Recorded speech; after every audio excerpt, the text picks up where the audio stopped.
qui traversent le volcan et qui parviennent jusqu'au détecteur. Alors le muon est une particule instable qui ne vit que 2 microsecondes et le muon est créé dans la haute atmosphère, environ à 20 km d'altitude. Ils parviennent jusqu'au sol et ces particules ont la capacité de pouvoir traverser plusieurs kilomètres de roches avant de se désintégrer. En fait, on voit à travers le volcan en détectant les muons qui le traversent.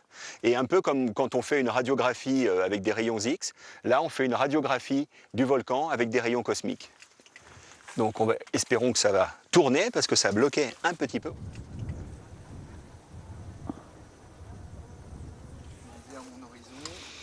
En fait, c'est pas un télescope, c'est un manège.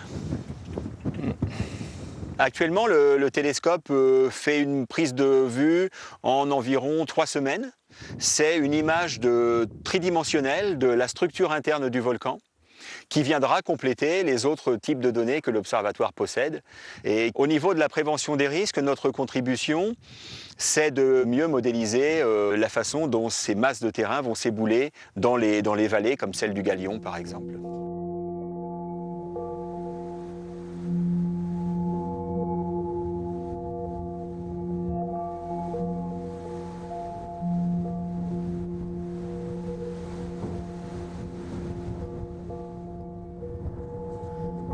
On est pratiquement au centre du plateau sommital du dôme de la Soufrière et on est à côté de ce qu'on appelle le gouffre tarissant, puisque ce gouffre qui émet des vapeurs tranquilles en ce moment, en 1976 a émis des jets de vapeur capables d'éjecter les blocs de roche que l'on voit là.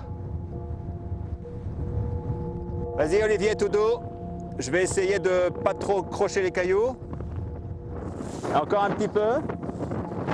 Parfait. Voilà les enregistreurs de température avec des mousquetons qui étaient tout neufs il y a 15 jours. Et donc c'est un test que j'ai fait pour voir le comportement de ce capteur dans les températures un petit peu plus élevées que ce pour quoi il est prévu.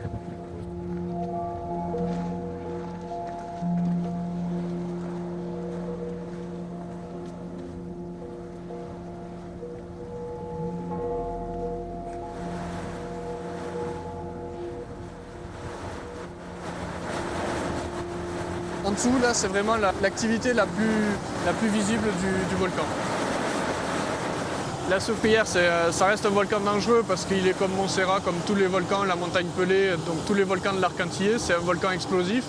C'est-à-dire que s'il rentre en éruption avec du magma, il va rayer tout ce qui est le sud Basse-Terre, la Basse-Terre, Baïf, Saint-Claude, toutes ces communes-là risquent d'être rayées. L'avantage qu'on ait, c'est qu'on arrive à prédire les éruptions, donc on aura le temps d'évacuer les gens. Donc sur un bilan humain, il n'est pas meurtrier, mais ça reste quand même un volcan très dangereux.